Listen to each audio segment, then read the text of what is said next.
సద్గురు జ్యోతిష్యాలయం నుండి 2026 మే నెల గోచార గ్రహస్థితుల ప్రకారంగా రాశి ఫలితాలు చెప్తున్నాం. ప్రతి ఒక్క వాళ్ళకి కూడా ఈ నెల నాకు ఎలా ఉంటుంది, ఆరోగ్యంగా బాగుంటానా, ఆర్థికంగా బాగుంటానా, ఉద్యోగంగా బాగుంటానా, భార్యాభర్తల మధ్య సఖ్యత ఎలా ఉంటుంది, కోర్టు వ్యవహారాలు ఎలా ఉంటాయి, ఇవన్నీ కూడా ఉంటుంది. అందరికీ ఎన్నో ఒక క్వశ్చన్స్తో మన యొక్క వీడియోని చూస్తున్నారు.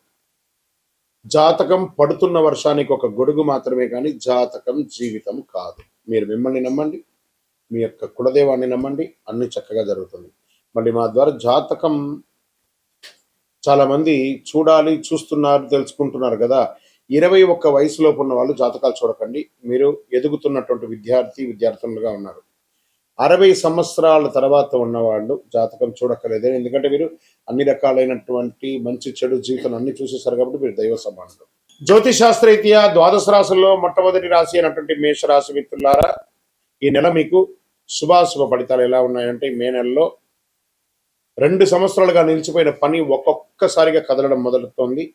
చిన్న చిన్న తప్పులు పెద్ద అవకాశాన్ని కూడా పోగొట్టుకునే అవకాశాలు ఉన్నాయి.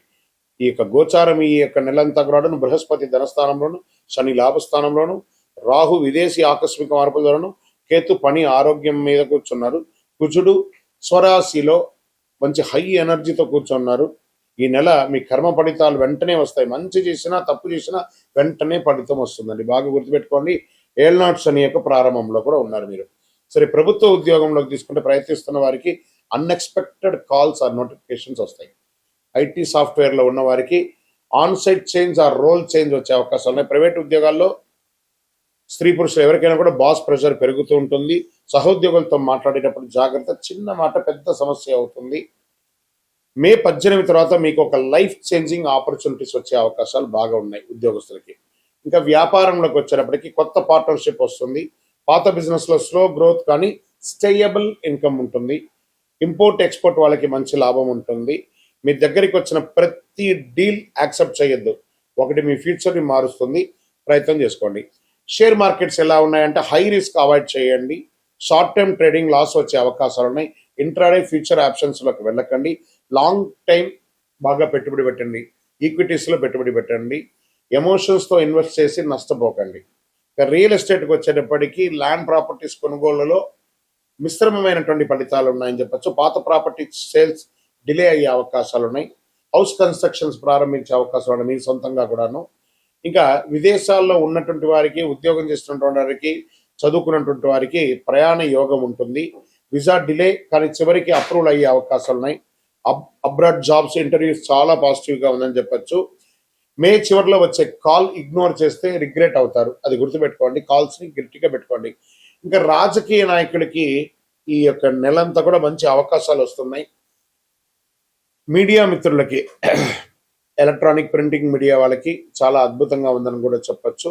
కళాకారులకి, సినిమా యాక్టర్స్, యాక్ట్రీస్, టీవీ యాక్టర్స్ వాళ్ళకందరికీ ఒక మంచి సమయం, మంచి ఆపర్చునిటీస్ కూడా ఉంటుంది. ఇంకా ప్రేమికులు కొంచెం జాగ్రత్తగా ఒకరి పట్ల ఒక నమ్మకంతో ఉండండి. ఈగోకి వెళ్ళకండి. దంపతుల మధ్య చిన్న చిన్న మిస్అండర్స్టాండింగ్ ఉన్నా కూర్చొని మాట్లాడితే అన్నీ సెట్ అయిపోతుంది. బాండింగ్ పెరుగుతుంది కూడా.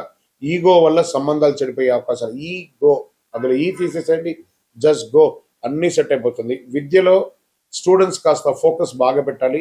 కాంపిటేటివ్ ఎగ్జామ్స్లో మంచి అవకాశాలు ఉన్నాయి.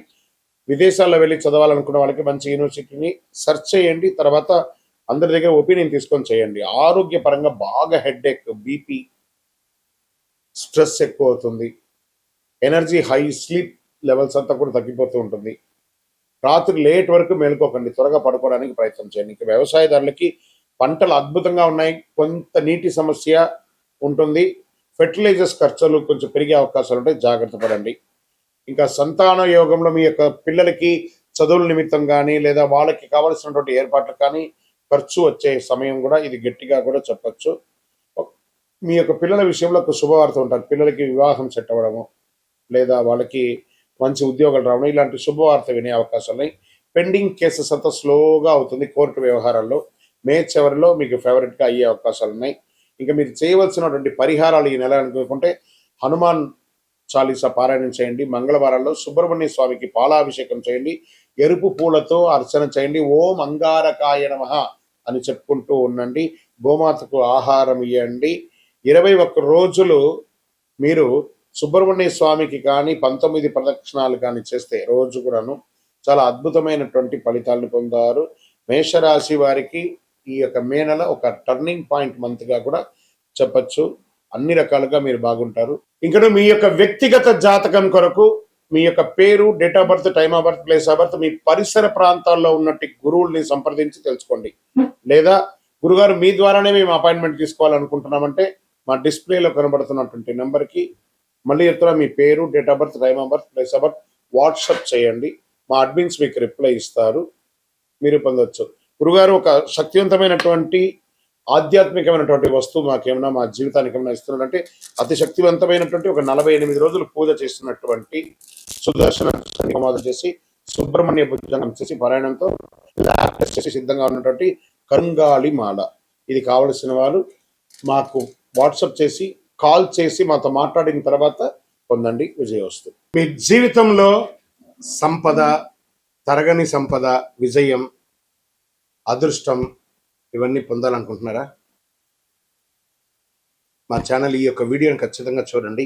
అక్షయ తృతీయ 2026 ఏప్రిల్ 19వ తారీఖున మరియు ఏప్రిల్ 20 కొంతసేపు కొంత ఉంటుంది, కానీ పూర్తిగా ఉభయ తెలుగు రాష్ట్రాల్లో 19వ తారీఖున అక్షయ తృతీయ ఆదివారం వస్తుంది.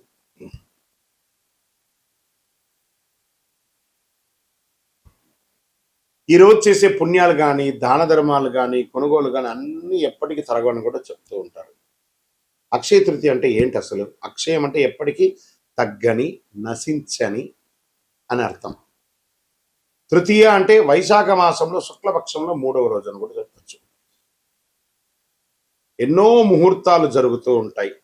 శ్రీ మహావిష్ణువు పరశురాముల వారి యొక్క అవతారం, దశావతారంలో పొందినటువంటి రోజు కూడా అక్షయ తృతీయ. మహాభారత రచన ప్రారంభమైంది, మహాభారతం ఈ యొక్క అక్షయ తృతీయ రోజే. భగీరథుడు గంగమ్మను భూమికి తీసుకొచ్చినటువంటి రోజు కూడా ఈ యొక్క అక్షయ తృతీయ. దీన్ని సర్వసిద్ధి దినము అని అంటారు. ఈరోజు ఏ పని ఎక్కువ చేస్తే చాలా మంచి ఫలితం వస్తుందంటే పరోపకారార్థే ఇదం శరీరం. ఇతరులకు సహాయం చేస్తే అది 1000 రెట్లుగా తిరిగి వస్తుంది. ఈరోజు కల్లుప్పు ఉంటుంది చూసారా, కల్లుప్పు, దొడ్డుప్పు, దాన్ని కొంటే ఐశ్వర్యం పెరుగుతుంది అంటారు. రాక్ సాల్ట్ అది కొనండి. ఇంకా కొంతమంది బంగారం కొంటూ ఉంటారు, అది వారి వారి ఇష్టం, కానీ ఎక్కడ కూడా చరిత్రలో బంగారమే కొనాలని రూల్ ఎక్కడ చెప్పలేదు. లక్ష్మీదేవి అనుగ్రహం వస్తుంది. బంగారం కొనడం గైనే కదా, ప్రాపర్టీ పెరుగుతుంది. ఇంకా ఈరోజు ఏం చేయాలి? లక్ష్మీ అమ్మవారికి కనకదార స్తోత్రం చేయండి, లక్ష్మీ అష్టోత్తరం చేయండి, లక్ష్మి కుబేరుని ప్రార్థన చేయండి. యక్షాయ కుబేరాయ వైశ్రవణాయ ధనధాన్యాధిపతయే ధనధాన్య సమృద్ధిం దేహి దేహి తాపయ స్వాహ అని చెప్పి మంత్రాన్ని చెప్తూ చక్కగా కుబేరునికి ఇంట్లో దీపం వెలిగించి పూజ చేస్తే డబ్బు, ధనం, వ్యాపారం అద్భుతంగా పెరుగుతుంది. సరే, ఈరోజు ఏమైనా దానం చేయొచ్చు అంటే అన్నదానం, నహి నహి బహుదానం, అన్నదానం సమానం అన్నారు. ఒక పేదవాళ్ళకి ఒకరికైనా భోజనం పెట్టండి. ఏదైనా దుస్తులు, కొత్త దుస్తులు, వాడిన దుస్తులు ఇవ్వకూడదు, కొత్త దుస్తులు దానం ఇవ్వండి పేదవాళ్ళకి. 100 రెట్ల పుణ్యం పెరుగుతుంది ఆ రోజు చేయడం వల్ల. ఇంకా కొత్త పనులు ఏమైనా ఈరోజు ప్రారంభించవచ్చు అంటే బిజినెస్ ప్రారంభించండి, ఇల్లు కన్స్ట్రక్షన్ ప్రారంభించండి, ఏదైనా మార్కెట్లో పెట్టుబడి పెట్టాలని కూడా పెట్టండి. సక్సెస్ ఛాన్స్ 1000 రెట్లు మీకు పెరుగుతుంది. సరే, ఎలా పూజ చేసుకుంటే బాగుంటుంది? యొక్క అక్షయ తృతీయ రోజు ఉదయం లేచి చక్కగా తైలాభ్యంగన స్నానం చేయడం, గడపంతా కూడా కడిగి చక్కగా బొట్లు పెట్టడం, ముగ్గులు పెట్టడం, మగవాళ్ళు, స్త్రీ పురుషులు ఎవరైనా కూడా కలిసికట్టుగా ఈ పనులని కూడా ఆడవాళ్ళు ఒక పని, మగవాళ్ళు ఒక పని చేసుకొని పెట్టడం, మంచి తీపి వంటలు తయారు చేసుకోవడం, దేవాలయం దేవుడి ఇంట్లో చక్కగా పాత పూలన్నీ తీసి విగ్రహాలు ఏమంటే కడిగేసి చక్కగా బొట్టు పెట్టేసుకోవడం, దీపం వెలిగించి పువ్వు పెట్టడం, మంచి ఎర్రని పుష్పాలు, తెల్లని పుష్పాలు అన్ని కూడా తీసుకొచ్చి ప్రార్థన చేయడం, శ్రీ మహాలక్ష్మీ నమః కుబేరాయ నమః అని చెప్పుకుంటూ ప్రార్థన చేయడం. చివరిగా కొద్దిగా నైవేద్యం బెల్లంతో కానీ దాంతో పాయసం ఒకటి చేసి అమ్మవారికి, స్వామివారికి ఎక్కించేసి కొంతమందికి తెలిసిన వాళ్ళకి ఇవ్వండి. నైవేద్యం పెట్టడం అనేది చాలా ముఖ్యం. మరి ఈరోజు చేసేవన్నీ చెప్పుకున్నాం కదా, చేయకుండా ఏమైనా ఉన్నాయా? కోపం అసలే ఉండకూడదు. ఈరోజు ఒక్క రోజైనా ప్రయత్నం చేయండి. ఈరోజు నేను ఎవరిని కోపడను, గొడవలు అసలే ఉండకూడదు, అప్పులు తీసుకోవడం చేయకూడదు, ఎందుకంటే అదే కంటిన్యూ అవుతుంది. నెగిటివ్ ఆలోచన లేకుండా చూసుకోవాలి. ఈరోజు చేసిన ప్రతి విషయం మల్టిపుల్గా వస్తుంది కాబట్టి అలా చేయాలి. ఇంకా ఈరోజు మీరు ఏది మొదలు పెడితే అది జీవితంలో ఎప్పటికీ కొనసాగుతుంది. అందుకే అక్షయం అన్నారు దీనికి. మంచి ఆలోచనలు, మంచి పని, మంచి నిర్ణయం తీసుకోండి. ఈ అక్షయ తృతీయ మీ జీవితంలో సంపద, శాంతి, విజయం, కోరుకున్న వాళ్ళకి కోరుకున్నంత ఇచ్చే కొంగు బంగారం ఆ అమ్మవారి అనుగ్రహం ఉండగా మీకేం కావాలి? విజయోస్తు. అక్షయ తృతీయ శుభాకాంక్షలు. మా ఛానల్ ప్రేక్షక మిత్రులారా, అన్ని నచ్చుతున్నాయి, మీరు కొంచెం సబ్స్క్రైబ్ చేస్తే బాగుంటుంది. అంతే. విజయోస్తు. గురుగారు, అక్షయ తృతీయ రోజు బంగారం ఖచ్చితంగా కొనాలా? చాలా మాధ్యమాల ద్వారా చూస్తున్నాం కదా. దీని యొక్క వివరణ ఏమంటే బంగారం కొనడం తప్పు కాదు, కానీ బంగారం కొంటేనే అక్షయ తృతీయ అంటే తప్పు. జీవితంలో ఆస్తులు పెరగడానికి ఒక సూచిక. అప్పుడు ఉన్న వాళ్ళు కొంటారు. కొంతమంది ఆ బంగారం కొనాలంటే ఈరోజు అందని కొద్దిగానే ఉంది. మరి వాళ్ళ బంగారం కొనకపోతే వాళ్ళ జీవితాలు బాగుపడవా? అలా కాదట. బంగారం లాంటి మనిషిని కొనండి, బంగారం లాంటి మనిషిలాగా ఉండండి. అందుకే ఏం చెప్పారు? అన్నిటికీ ఐశ్వర్యమైనటువంటి కల్లుప్పుని బంగారంగా కూడా భావిస్తారు. కాబట్టి కల్లుప్పు కనీసం ఒక కిలో బావైనా ఇంటికి కొనండి. అదే బంగారం. అక్షయ తృతీయ రోజు ఉపవాసం ఉండాలంటే ఎక్కడ రాయబడలేదు, ఉంటే మంచిది. ఉపవాసం అంటే దేవుడికి దగ్గరగా నివసించడమే, కానీ అక్షయ పేరు చెప్పుకొని కుంభాలు తినడం కాదు, బాదం పాలు తినడాలు, పండ్లు తినడాలు. ఉపవాసం ఉంటే ఉపవాసంగా ఉండండి, కానీ ఉపవాసం ఉండాలని ఆ రోజు రూల్ అంటూ ఏమీ లేదు. చక్కగా పిండి వంటలు, బ్రహ్మాండమైనటువంటి శక్తి కొలది పిండి వంటలంతా అమ్మవారికి వెలిగించేసి దాన్ని చక్కగా తినండి మీరు ప్రసాదంగా. ఎవరొద్దన్నారు? అక్షయ తృతీయ రోజు ఎలాంటి పనులు మొదలుపెట్టాలి? గృహప్రవేశం, భూమి పూజ, నూతన వ్యాపారం, నూతన ఉద్యోగానికి అప్లికేషన్స్, నూతన యూట్యూబ్ ఛానల్స్. మనం కూడా ఛానల్ వాళ్ళమే కదా. నూతన యూట్యూబ్ ఛానల్స్, మంచి ఐడియాలజీ, మంచి థంబ్నైల్స్, మంచి ఎలా క్రియేట్ చేయాలి అవన్నీ కూడా చేయడం మంచిది. అక్షయ తృతీయ రోజు పుస్తకం రాయడము, లెక్కలు రాయడము, ఏది చేసినా మల్టిపుల్గా వస్తుంది. వ్యవసాయం దున్నడము, ఒక చెట్టు అయినా నాటడము, చలివేంద్రాలు ఏర్పాటు చేయడము, ఇలాంటివన్నీ కూడా చేయవచ్చు.